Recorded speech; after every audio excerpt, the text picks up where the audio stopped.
By tomorrow afternoon with a gusty southwest wind, highs in the upper 30s, right around 40 degrees. Your Peterman Brothers heating and cooling 8-day forecast. Put in there a few flurries during the day Wednesday, dry Thursday, and then maybe a light winter mix coming in late Friday, turning colder by the upcoming weekend.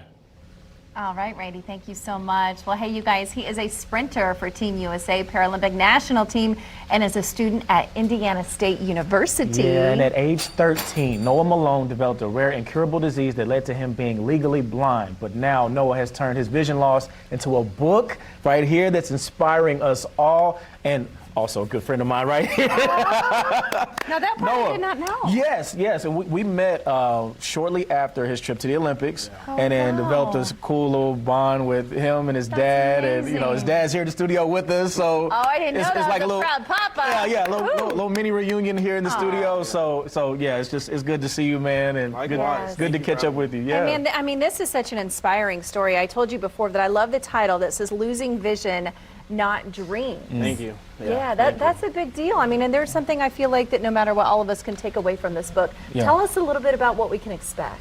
Yeah, so what I went into this book doing was just a way to inspire, because when I lost my vision, there was no book or anything that I could read to stay motivated and inspiration through track.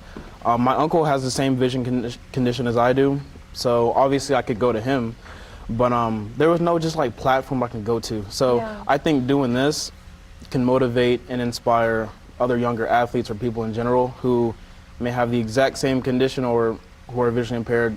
It doesn't matter what their condition is. So that was just my goal going into this. Now, Noah, take us back to when it started. Oh, and we're looking at some shots from the Olympics, man, and just your journey. What was it like, that experience, when it got started in the first place? You know, when everything started happening and you're losing your vision. 13, right? 13, Yeah. So what was it like as a kid, just trying to get through all that as a young athlete? It was tough. I can't even lie. It was definitely tough. Being in 8th grade, losing vision.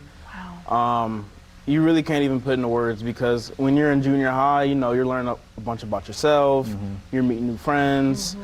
You're about to go into high school. Yeah. And I lose vision, and the hard part was it was out of nowhere. So it was hard, and I had to give up basketball. I played basketball probably since like 1st grade. Wow. So that was the first love, really? That was honestly the first love. That came years before track. So then 8th grade, I had to give up basketball. And then once track came around, I was like, man, am I going to have to give up this too? So it was a lot. I did learn a lot about myself, though, because I didn't really give up. But it was tough. It was tough. Wow. It's so incredible to me, because there was a quote in here I loved, and I'm not exactly sure where it is, but you talk about how you persevere regardless, that once you accepted the fact, things started happening for you. Yeah. That's not an easy thing to do. It's not, That's a good point, though, because when I started like accepting everything and embracing the opportunities that came my way, that's when para that door opened for me. I had no idea para sports was a thing. And then a couple years after my condition like kind of manifested, I got a call from, it was the director of para track and field at the time, Kathy Sellers. And then she just introduced everything to me, and I was like, wow, it's a great opportunity and great platform to still be competitive while sharing my story. So it was great. Speaking of sharing your story, you fast forward, Olympics happens, and then you get this victory lap, this welcome back home. What was that moment like right there? You're walking in through the airport, and people are losing their minds in the airport. What was that like, man? Oh my goodness.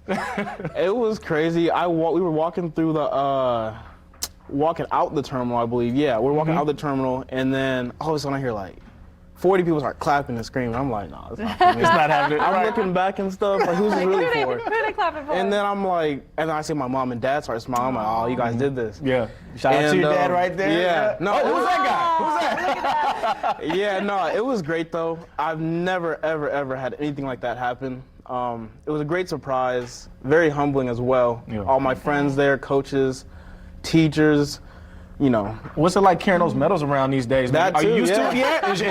Is your neck conditioned to carry that around? Now they're hanging up on a wall permanently. But that's great too. It's also a great reminder of like all the hard work I put in and sacrifices over the summer. being back at ISU, everyday training by myself and things like that. So the medals itself, it's a very humbling, you know, object. It's not really an object, but it's just like, it's just a humbling piece that I can carry around. So it's great. But inspiring so many people it along is so many people. the way. Before we get out of here, where can people get your book? My website, so noahmalone1.com. That's probably the perfect place to get it. Awesome. Perfect place to get it. Perfect. Noah, Perfect, thank man. you so much.